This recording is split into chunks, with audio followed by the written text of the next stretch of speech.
Eva Morgan believed that art was a window into the soul.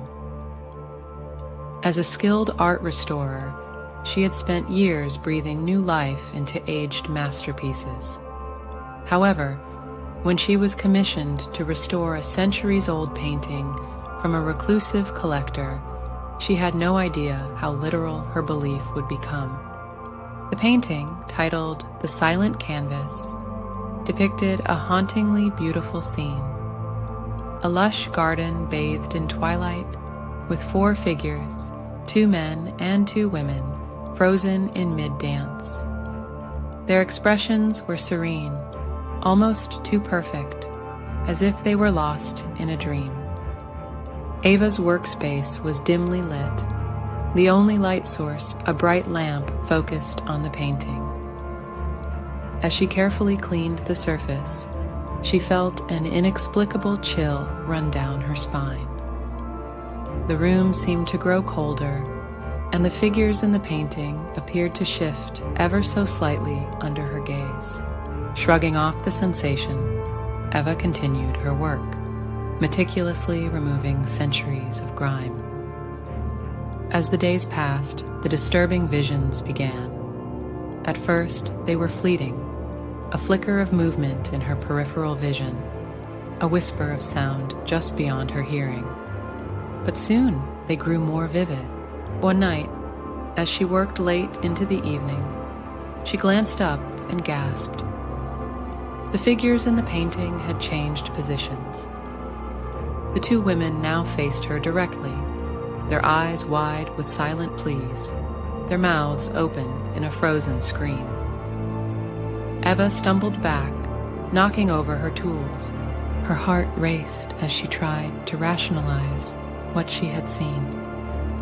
Perhaps it was exhaustion or a trick of the light. But the visions persisted. She began to see glimpses of the figures in her dreams, dancing in the garden, their eyes filled with sorrow and desperation. Determined to uncover the truth, Eva delved into the painting's history. She discovered that the artist, a man named Alistair Moreau, had lived a reclusive life in the late 17th century. Rumors swirled about his mysterious disappearance and the cursed nature of his final works. Late one night, while poring over old manuscripts in a dusty library, Eva found a chilling account. Moreau had created his masterpiece under the influence of a malevolent force. This entity had infused itself into the painting, trapping the souls of those depicted within. Eva returned to her studio, the weight of her discovery pressing heavily on her mind.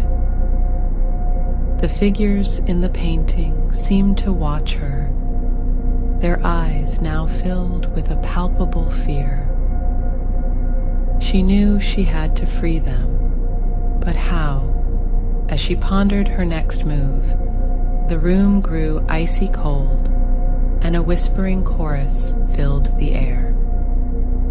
She turned to see the figures in the painting moving, their mouths forming words.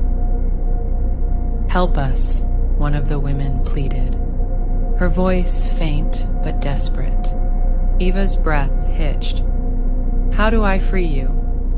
"The painting, destroy it," the man said, his eyes pleading. "But beware the watcher." Before he could finish, the whispers grew louder, more frantic, drowning out his voice. Eva clutched her head, trying to block out the cacophony, desperate for answers. She remembered an old legend she had read about breaking curses. To destroy the vessel holding the souls, one must use a tool forged in fire. Eva's father had been a blacksmith, and she still had one of his old hammers, blessed by fire in its creation. With trembling hands, Eva retrieved the hammer from her attic. She stood before the painting, the hammer feeling heavy in her grasp. The figures seemed to sense what she intended, their eyes following her every move. "Please, hurry," the other woman urged. "The watcher grows stronger." Ava lifted the hammer. "I'm sorry," she whispered. "I will free you." As she brought the hammer down, a deafening scream echoed, the figures in the painting writhing in agony. The canvas resisted, yet slowly weakened.